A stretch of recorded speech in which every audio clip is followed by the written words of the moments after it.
Hello और नमस्ते दोस्तों, कैसे हैं आप सब? क्या आपको यूएस जाना है? अगर हाँ, तो टेंशन मत लीजिए, मैं बताऊँगा आपको सही और आसान तरीका यूएस जाने का, ठीक है? लेकिन उससे पहले इस वीडियो को लाइक कीजिए, चैनल को सब्सक्राइब कीजिए और शेयर कीजिए उन सब के साथ जिनको अपना अमेरिकन ड्रीम पूरा करना है, ठीक है? तो जुड़े रहिए मेरे साथ, चलते हैं अगले सेगमेंट में जहाँ मैं आपको बताता हूँ सारे प्रोसेस, वीज़ा और उनके नियमों के बारे में, ठीक है?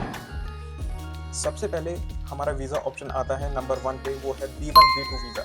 B1 B2 वीज़ा एक शॉर्ट टर्म वीज़ा होता है जो कि आपको एक टूरिस्ट की तरीके से या किसी सेमिनार या कॉन्फ्रेंस में जाने के लिए आपको लगता है, राइट?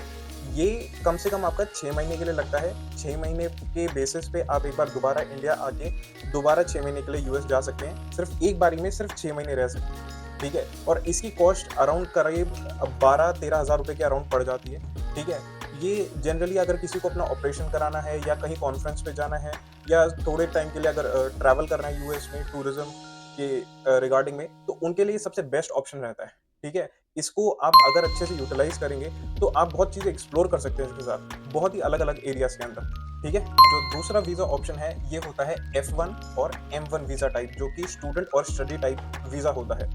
F1 की बात करें तो ये ज़्यादातर जो ग्रेजुएशन या पोस्ट ग्रेजुएशन लोग करते हैं उनके लिए एप्लीकेबल होता है F1 वीज़ा, ठीक है?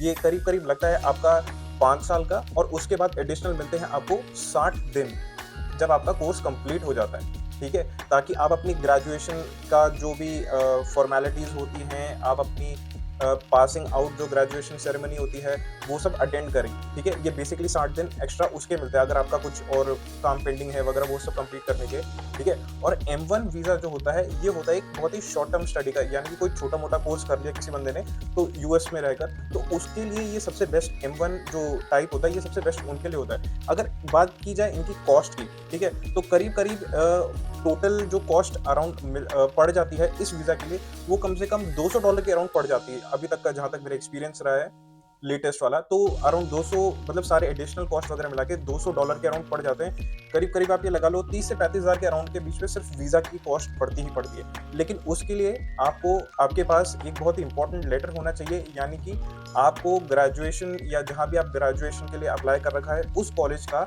एक लेटर होना बहुत इंपॉर्टेंट रहता है इस वीज़ा को अप्लाई करने के लिए, ठीक है? और M1 में भी सेम टाइप ये रहता है कि आपके पास एक प्रूफ होना चाहिए कि हाँ, इस यूनिवर्सिटी ने आपको एक तरीके से यहाँ अपने यहाँ इनवाइट करा है एज़ अ स्टूडेंट, क्योंकि आपने एडमिशन लिया है ऑफ कोर्स वहाँ पर, ठीक है? तो आपके पास इसके डॉक्यूमेंट होने चाहिए, ठीक है? तीसरा बहुत ही इंपॉर्टेंट वीज़ा टाइप आ जाता है वर्क वीज़ा। इसमें 2 कैटेगरी होती है, एक होती है H1B, दूसरी होती है L1। तो स्टार्ट करते हैं H1B से। H1B उन प्रोफेशनल्स के लिए होता है जिनकी यूएस में काफ़ी ज़्यादा डिमांड है, जैसे कि सॉफ्टवेयर इंजीनियर्स, आपके हो गए आईटी के कई सारे वेरियस फील्ड्स हो गए, फाइनेंस के कई सारे फील्ड्स हो गए, राइट? और इसके अंदर और भी बहुत सारे इंपॉर्टेंट कैटेगरीज आ जाती है, बट मेनली इंडिया से तो सॉफ्टवेयर इंजीनियर्स या फाइनेंस प्रोफेशनल ही जाते हैं यूएस के अंदर, ठीक है? ये आपका लगता है एक बारी में 3 साल के लिए। हाँ जी, सिर्फ़ 3 साल के लिए। उसके बाद आपको कंपनी एक्सटेंशन देती है एक और बार 3 साल के लिए, तो टोटल हो गए 6 साल, ठीक है? और इसके बाद भी अगर कंपनी को आपकी ज़रूरत है, तो वो 1 साल एक्सटेंड करा सकती है, तो टोटल ज़्यादा से ज़्यादा H1B वीज़ा आपका एक्सटेंड होगा 7 साल के लिए, ठीक है? और बात की जाए इसकी कॉस्ट की, तो H1B वीज़ा का जो कॉस्ट होता है, वो आपको एज़ एन इंडिविजुअल नहीं पे करना पड़ता, ठीक है? उसका रीज़न मैं बताता हूँ, क्योंकि जो कंपनी आपको हायर करती है, वो रिस्पॉन्सिबल होती है आपकी पूरी स्पॉन्सरशिप की, क्योंकि ये बेसिकली एक स्पॉन्सर वीज़ा होता है, ठीक है? स्पॉन्सरशिप में जितनी भी कॉस्ट होती है वीज़ा की वगैरह एटसेट्रा, जो भी फॉर्मेलिटीज़ होती है, वो सारी आपकी कंपनी बेयर करती है, ठीक है? और जब जब बात आ जाती है आपकी L1 वीज़ा की, तो L1 वीज़ा बेसिकली एक तरीके से इंटर कंपनी ट्रांसफ़र हो गया, यानी कि मान के चलो कि आप माइक्रोसॉफ्ट हैदराबाद के अंदर हो या बैंगलोर के अंदर हो, तो आपको यूएस शिफ्ट होना है, तो कंपनी क्या करेगी, आपको मतलब H1B नहीं लगेगा, आपको L1 वीज़ा से ट्रांसफ़र कर देगी एक ब्रांच से दूसरे ब्रांच के अंदर, जो कि यूएस के अंदर है, ठीक है? और अगर इसकी ड्यूरेशन की बात की जाए, तो करीब अराउंड ये 1 से 3 साल के बीच में रहता है L1 के लिए, और ये भी हद से हद ज़्यादा से ज़्यादा ये आपको 7 ईयर्स तक एक्सटेंड हो जाता है, दैट्स इट। मतलब ये दोनों में अगर सिमिलैरिटी देखें, तो ये दोनों ही 7-7 साल के, एक्चुअली इनका लॉन्गेस्ट पीरियड 7-7 साल का रहता है, ठीक है? और इसमें भी सेम इश्यू रहता है, यानी कि इश्यू नहीं कह सकते, तो एक तरीके से बेनिफिट कह सकते हैं कि आपको एज़ एन इंडिविजुअल इसकी कॉस्ट बेयर नहीं करनी पड़ती, क्योंकि अगर बेयर करनी पड़ती तो करीब-करीब इसका यार मान के चलो कम से कम प्रोसेस बहुत ही ज़्यादा महँगा है। बहुत ज़्यादा महंगा है। करीब कई कई जगह तो मैंने $5000 भी सुने हैं। कई लोग जो प्रोफेशनल्स हैं यहाँ पे, लॉयर्स वगैरह, उन सबसे मैंने बात करी थी, तो वो ये कह रहे थे कि यार ये कम से कम $5000 तक लग जाता है, यानी कि बहुत मोटा खर्चा आ जाता है, करीब करीब 5-6 लाख का भी खर्चा आ जाता है। लेकिन लकीली ये कंपनी बेयर करती है, क्योंकि उनको आपकी ज़रूरत है, तो एक्चुअली वो आपको हायर करती है और वो जितनी भी फॉर्मेलिटीज़ होती है वो सारी वो ही पूरी करती है। तो इसमें आपको अपना पैसा लगाने की कोई ज़रूरत नहीं है, ठीक है। अगला टाइप आता है वीज़ा का, वो होता है फैमिली टाइप वीज़ा या फियांसे वीज़ा, ठीक है। इनके 2 कैटेगरीज होते हैं, K1 और K3, राइट।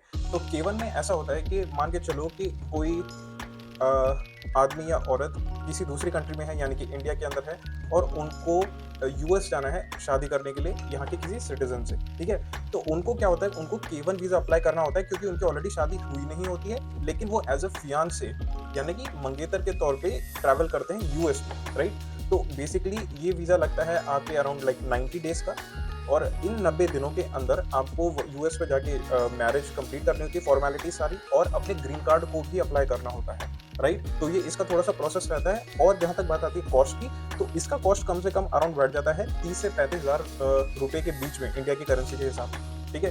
अब दूसरी कैटेगरी आ जाती है K3 वीज़ा, यानी कि आपकी शादी ऑलरेडी हो चुकी है किसी यूएस सिटीजन से, और आप दूसरी कंट्री में रह रहे हैं दोनों, और आपको यूएस आना है, राइट। तो उस केस में आपका लगेगा K3 वीज़ा, राइट।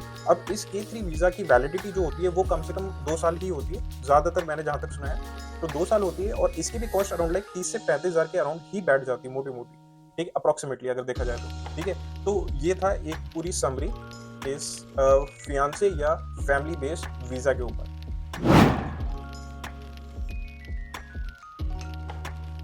चलो मैं आपको बताता हूँ बहुत ही इम्पोर्टेंट टिप्स जो कि आपको बहुत काम आएंगे आपके वीज़ा एप्लीकेशंस में, जो भी टाइप की वीज़ा एप्लीकेशन है आपकी, ठीक है। सबसे पहली बात करना चाहूँगा मैं डॉक्यूमेंट्स की। कभी भी गलती से भी गलत या फेक डॉक्यूमेंट मत लेके जाना एम्बेसी में इंटरव्यू के ड्यूरिंग या सबमिट करना, ठीक है। इससे क्या होगा कि मान के चलो आपने एक इनविटेशन लेटर बना दिया कि मेरे को फलानी यूनिवर्सिटी से ये मैंने एडमिशन लिया है, तो ये उसका डॉक्यूमेंट है वगैरह, वो सब ये सब अगर आपने ये यूएस एम्बेसी में सबमिट किया, और क्योंकि आपका फ्रॉड तो पकड़ा जाएगा ऑब्वियसली, ठीक है, क्योंकि इंडिया और यूएस का जो नेक्सस है और जो इनका कोलैबोरेशन है, क्रॉस चेकिंग है, वो बहुत ही ज़्यादा इंपॉर्टेंट है और बहुत ही ज़्यादा तगड़ा भी है, ठीक है।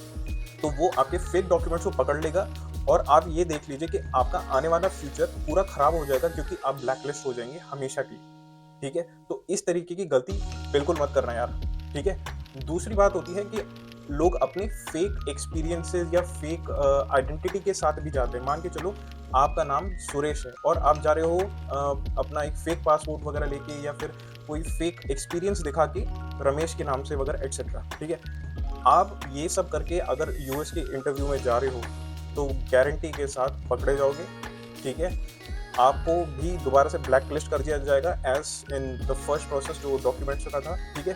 वो आपकी फिंगरप्रिंट्स वगैरह एक्सेट्रा सब चेक करते हैं, बायोमेट्रिक सब कुछ चेक करते हैं, आपके पास्ट रिकॉर्ड्स वगैरह सब कुछ चेक करते हैं, ठीक है। तो ये गलती मत करना, ठीक है।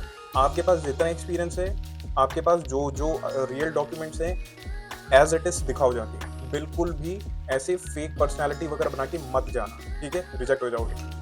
तीसरा बहुत एक इंपॉर्टेंट पॉइंट आ जाता है, वो है आपका इंटेंशन, किस इंटेंशन के साथ आप जा रहे हो। यानी कि आप जा रहे हो वहाँ पे एज अ स्टूडेंट, राइट, लेकिन आप क्या दिखाना चाहते हो कि हाँ I am going as a student वगैरह सब कुछ, लेकिन आपके मन में क्या है कि यार मैं वहाँ जाऊँगा, मैं वहाँ पे थोड़ी बहुत है ना साइड में नौकरी वोकरी कर लूँगा इलीगली तरीके से, वो सब ये सब, तो मेरे पैसे बन जाएंगे, कर जाएंगे, ठीक है।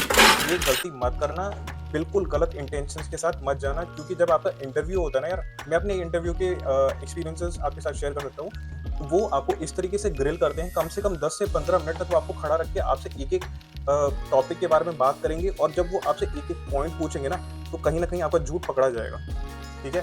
तो इसलिए झूठ मत बोलना, इंटेंशंस अपनी बिल्कुल क्लियर रखना, ठीक है। क्योंकि देखो यार, इस बार अगर रिजेक्ट हो जाओगे तो चलो कोई दिक्कत नहीं, अगली बार दोबारा से आ जाना इंटरव्यू के लिए, ठीक है, लेकिन गलत इंटेंशंस के साथ और झूठ के साथ मत जाना बिल्कुल। आई होप आप सबको ये वीडियो बहुत पसंद आई हो, ठीक है। मेक श्योर करें इस वीडियो को लाइक करें, चैनल को सब्सक्राइब करें और वीडियो को शेयर करें। और हाँ, अगर आपको कोई भी प्रोसेसेस वगैरह के अंदर डाउट है वगैरह कुछ भी है, तो एक कंसल्टेशन नहीं बट एक छोटा सा कुछ अगर मैं आपको इनपुट दे पाया तो मेरी ईमेल आईडी डिस्क्रिप्शन में है, राइट? आप मेरे को ईमेल कर सकते हैं और मेरे को बता सकते हैं आपके अगर थोड़े बहुत जो भी नॉर्मल से जो डाउट होते हैं।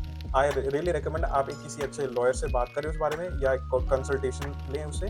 लेकिन अगर कोई भी एक छोटी सी नॉर्मल सी डाउट है वगैरह वो सब यूएस के बारे में, ट्रैवल के बारे में या कुछ भी हो, तो प्लीज़ मेक श्योर करें कि आप मेरे को ईमेल ज़रूर करें, ठीक है? डिस्क्रिप्शन में दे रखा है अपनी ईमेल आईडी, मेरी अपनी ईमेल आईडी, ठीक है? और ठीक है, चलो मिलते हैं नेक्स्ट वीडियो में। Bye bye.